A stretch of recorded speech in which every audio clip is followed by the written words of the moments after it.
నమస్తే welcome to our channel. Tirumala Tirupati దేవస్థానాలకు చెందిన ఎస్వి గోశాల అకస్మాత్తుగా ఎందుకు వివాదాల్లో చిక్కుకుంది?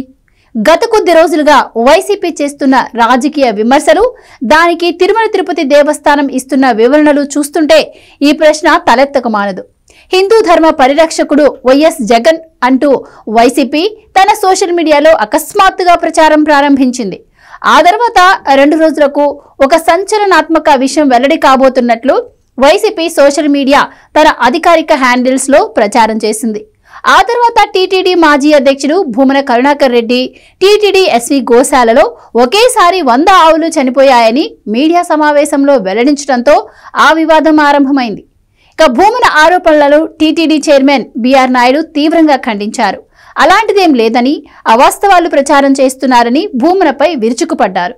అసలు భూమన ఈ విషయం ఎందుకు చెప్పాడు బయటకు? ఈ విషయంపై బిఆర్ నాయుడు వివరిస్తూ సస్పెండ్ అయిన మాజీ గోశాల అధికారి హరినాథ్ రెడ్డి ఇచ్చిన తప్పుడు సమాచారాన్ని భూమన కరుణాకర్ రెడ్డి ప్రచారం చేస్తున్నారని అన్నారు. అసలు హరినాథ్ రెడ్డి అన్నింటికీ తెగించి భూమనకు సమాచారం ఇవ్వడం, దాన్ని వైసీపీ అధికారిక సోషల్ మీడియా హ్యాండిల్స్ ద్వారా విస్తృతంగా ప్రచారం చేయడం వెనుక ఆసక్తికర విషయాలున్నాయి. రాష్ట్రంలో కూటమి ప్రభుత్వం ఏర్పాటు కాగానే తిరుమల తిరుపతి దేవస్థానాలను సమూలంగా ప్రక్షాళన చేయాలని భావించి చర్యలు చేపట్టింది. అందులో భాగంగానే శ్రీవారి గోశాలపై విజిలెన్స్ విచారణ జరిపింది. నివేదిక బయటకొచ్చింది. టీటీడీలో జరిగిన అక్రమాలను వెలికి తీయడంతో పాటు భవిష్యత్తులో అలాంటి తప్పులు జరగకుండా చర్యలు తీసుకోవడంలో భాగంగా విజిలెన్స్ నివేదిక బయటకు రాబోతున్నదని తెలిసిన వెంటనే వైసీపీ నేతలు ముందుగానే గోశాలపై ఆరోపణలు ప్రారంభించారు. 100 ఆవులు చనిపోయినట్లు ప్రచారానికి తెరతీశారు. వైసీపీ సోషల్ మీడియా అంతా ఇలాంటి పోస్టులతోనే నిండిపోయింది. మొగుణ్ణి కొట్టి మొగసాలికి ఎక్కినట్లు టీటీడీలో గత ప్రభుత్వంలో జరిగిన దారుణాలు ఎక్కడ బయటపడతాయో అనే భయంతో ముందుగానే రోడ్డెక్కి కూటమిపై నిందలు వేస్తున్న వైసీపీ నేతల ప్రయత్నాల్లో భాగమే టీటీడీ మాజీ అధ్యక్షుడు భూమన కరుణాకర్ రెడ్డి ఆరోపణలుగా వెల్లడైంది. ఇక వైసీపీ ప్రభుత్వ హయాంలో టీటీడీ గో సంరక్షణశాలలో జరిగిన ఘోరాలు అన్నీ కావు. చనిపోయిన ఆవులు, దూళ్లను నిర్దాక్షిణ్యంగా చెత్తబుట్టలో పారేశారని కూడా విజిలెన్స్ నివేదికతో బయటకొచ్చింది. చాలా చోట్ల గోవులు లేకుండానే దాణా కొనుగోలు అంటూ భారీ ఎత్తున అవినీతి కూడా చేసినట్లు విజిలెన్స్ అధికారులు కనుగొన్నారు. ఇక గోవులకు నాసిరకం దాణా, కాలం చెల్లిన మందులు ఇచ్చి నోరు లేని మూగజీవాల ప్రాణాలను తీసుకున్నారు. గోవులు మరణించిన ఆ లెక్కలు బయటకు రాకుండా తొక్కిపెట్టారు. ఈ అరాచకాలకు అప్పటి గోశాల డైరెక్టర్ హరినాథ్ రెడ్డినే బాధ్యుడు అనే విషయాలు కూడా విజిలెన్స్ విచారణలో వెల్లడయ్యాయి. తన అక్రమాలు బయటపడతాయన్న ఉద్దేశంతో విజిలెన్స్ అధికారులను గోశాలలోకి రాకుండా హరినాథ్ రెడ్డి ఇష్టానుసారంగా వ్యవహరించాడు. వైసీపీ ప్రభుత్వ హయాంలో ఏప్రిల్ 2022, జనవరి 2023 మధ్యన తిరుపతిలోని ఎస్వి గోశాలలో 27, పలమనేరు గోశాలలో 26, కలమయ్యగారిపల్లి గోశాలలో 7, మొత్తం కేవలం 10 నెలల వ్యవధిలో 60 ఆవులు, దూళ్లను నిర్లక్ష్యంతో పొట్టనబెట్టుకున్నారని విజిలెన్స్ నివేదిక స్పష్టం చేస్తుంది.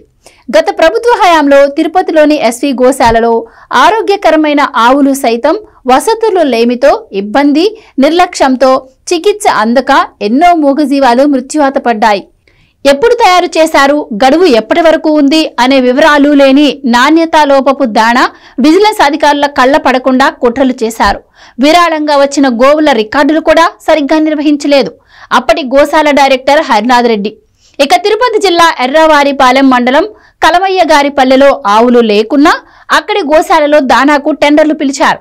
ఎస్వి కమలయ్యగారిపల్లెలోని గోశాలలకు కలిపి పశుగ్రాసం గుత్తేదారుకు 1.78 కోట్లను చెల్లించారు. బయోమెన్యూర్ను ఎన్రిచ్డ్ బయోమెన్యూర్గా తయారు చేసేందుకు క్యూబ్ బయో ఎనర్జీ అనే సంస్థతో ఆవు పేడ, ఆవు మూత్రం, కరెంటు, యంత్రాలు, నీరు, షెడ్ల వంటివన్నీ ఉచితంగా ఇచ్చి కూడా టన్నుకు 7,500 చొప్పున చెల్లించారు. విస్తుగొలిపే విజిలెన్స్ నివేదికలో ఇంకా ఏముందో తెలిస్తే మనం ఆశ్చర్యపోక మానదు. ఇక 2021 జూలై 22న విజిలెన్స్ నివేదిక ప్రకారం టీటీడీకి 78 కోట్ల నష్టం వాటిల్లింది. 2023 ఏప్రిల్ 6న ఆవులకు నాచు పట్టిన నీరు, కుళ్ళిన దానా ఇచ్చినట్టు విజిలెన్స్ ధృవీకరించింది. 2024 ఏప్రిల్ 1న కాలం చెల్లిన ఔషధాల వినియోగం బయటపడింది. నాణ్యత లేని దానా, నిర్లక్ష్య నిర్వహణతో అనేక ఆవులు మరణించగా వాటి సంఖ్యను తక్కువగా చూపారు. 2019-24 మధ్య విజిలెన్స్ తనిఖీల్లో గోశాల అక్రమాలు బట్టబయలైనా గత ప్రభుత్వం చర్యలు తీసుకోలేదు. గుడికో గోమాత కార్యక్రమంలో 196 గోవులను ఆలయాలకు ఇచ్చినా వాటి సంరక్షణను పట్టించుకోలేదు. నిమ్మకూరు, నగరి, ఒంటిమిట్టలో టీటీడీ నిర్లక్ష్యంతో ఆవులు, లేగదూడలు చనిపోయాయి. ఎస్వి గోశాలలో అక్రమాలపై విజిలెన్స్ అధికారులను ఫోటోలు తీసుకునివ్వకుండా డైరెక్టర్ హరినాథ్ రెడ్డి అడ్డుకున్నారు. సాధారణంగా ప్రతి నెల 15 ఆవులు అనారోగ్యం, వృద్ధాప్యం వల్ల చనిపోతే 2024లో మొత్తం 179 ఆవులు మరణించాయి. 2025 జనవరి, మార్చి మధ్య 2700 గోవుల్లో 43 మాత్రమే మృతి చెందాయి.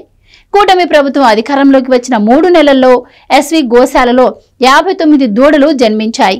గతంలో తిరుపతి గో సంరక్షణశాలలో రోజుకు 450 లీటర్ల పాల ఉత్పత్తి జరగ్గా ఇప్పుడు అది 762 లీటర్లకు పెరిగింది.